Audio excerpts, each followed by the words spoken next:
રાજ્યમાં ઠંડીનો ચમકારો હજુ પણ યથાવત છે। સૌથી ઓછું તાપમાન નલિયામાં 6 ડિગ્રી નોંધાયું। અમદાવાદમાં 16 ડિગ્રી તાપમાન રહ્યું।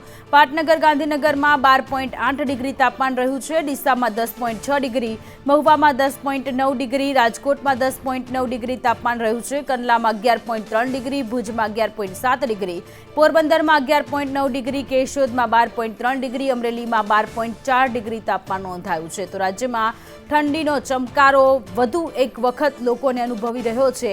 ત્યારે બેવડી ઋતુના કારણે એક બાજુ રોગચાળો પણ વધ્યો છે। સૌથી ઓછું તાપમાન નલિયામાં 6 ડિગ્રી નોંધાયું છે।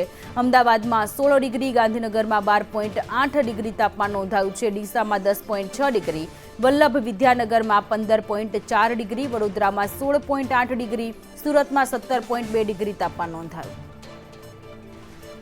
સંવાદદાતા આયુષી આપણી સાથે લાઈવ જોડાયેલા છે। આયુષી, એક બાજુ બેવડી ઋતુનો માર અત્યારે લોકો સહન કરી રહ્યા છે, લોકો સખત બીમાર પડી રહ્યા છે, ને બીજી બાજુ ફરી એક વખત ઠંડીનો ચમકારો લોકો અનુભવી રહ્યા છે।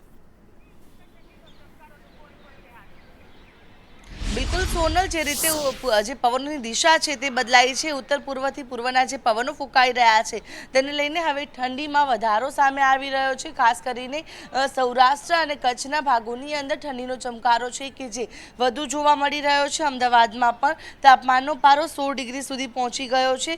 અમદાવાદની અંદર જે પ્રકારે અત્યારે વાતાવરણ છે, વહેલી સવારે અને મોડી રાત્રે ઠંડીનો ચમકારો અનુભવાય છે, જ્યારે બપોરના સમયે ગરમીનો પણ અહેસાસ થાય છે, જેને લઈને રોગચાળો વકરી રહ્યો છે। બીજી તરફ વહેલી સવારે આ જોઈ શકાય છે કે અમદાવાદના પાર્ક અને ગાર્ડનની અંદર આ પ્રકારના દ્રશ્યો છે કે હેલ્થ કોન્શિયસ લોકો છે તે આવી રહ્યા છે। ફિટ રહેવા માટે અલગ અલગ નુસ્ખાઓ તેઓ અપનાવતા હોય છે, એક્સરસાઇઝ કરતા જોવા મળી રહ્યા છે।